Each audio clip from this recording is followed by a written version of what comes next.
So Boruto chapter 70 just dropped, and this was actually a pretty good chapter, sort of building up once more to this whole Code versus everybody arc.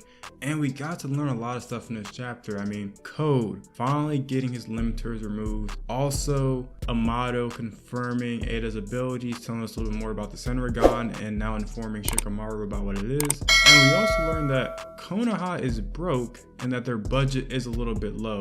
So some very interesting things that were thrown into this chapter as well. And pretty much just a, fast-paced chapter, and it was a really fast read. But, at the beginning of this chapter, they go back to the face-off with Shikamaru and Ada, and, pretty much what happened last chapter is Shikamaru had a proposition to Ada to join Hidden Leaf Village, and he even sums it up a little bit further on in the chapter, saying that you're pretty much not a threat to the Hidden Leaf Village, and that, you working with us will be beneficial for Kawaki and whatnot. Ada is sort of still on the fence about joining the Hidden Leaf Village, but at the end of the chapter, she kind of goes in with Code because Kawaki's on the way and she doesn't want to be seen with Code. So I guess the deal is sort of still on the table, and Ada will eventually bring that back up at some point.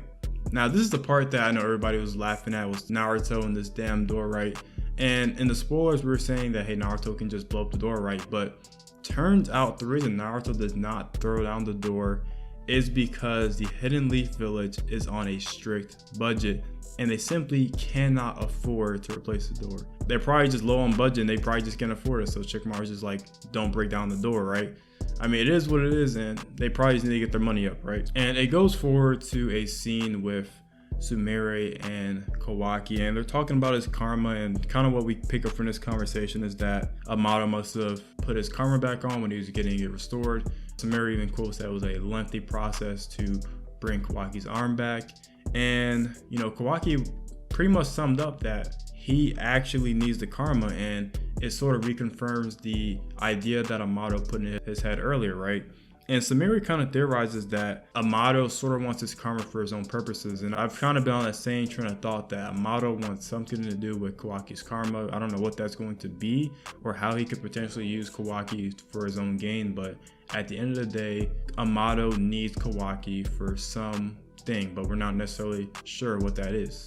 Back in the room with the rest of the guys, and Amado is still not removing the limiters off of Code. So they kind of go to plan B, right? Because at this point in time, Kawaki is on his way. So Code pushes Amado into one of his claw marks, and actually Amado brings something up very interesting, that's saying that Kawaki and Boruto have time to get stronger to take down Code and Ada. So I find it very interesting that maybe Amado is playing a long game here by not really resisting and going with Code into the facility. But the weird thing about this is that, later on in the chapter, Amado willingly releases Code's limiters, right? And Code constantly threatens this man, saying he's gonna kill him, but he still releases his limiters. So there's some sort of 5D chess play that Amado's about to do right now. And I want to skip a little bit more to the end, then we're gonna go back to where we're at currently in the chapter. But I think with the way the chapter ended with Amado about to quote unquote die, is that he's not going to have that happen to him, right? Whenever they end the chapter off like that,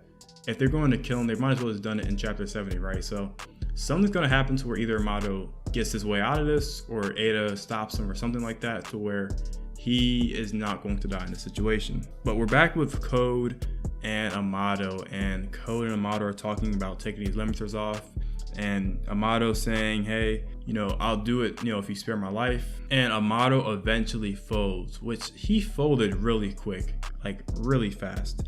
Was not really too much of a fight, in terms of, denying it, because if Amado dies, Code doesn't win, right? Code isn't going to necessarily kill Amado. He's going to more so just, torture him a little bit.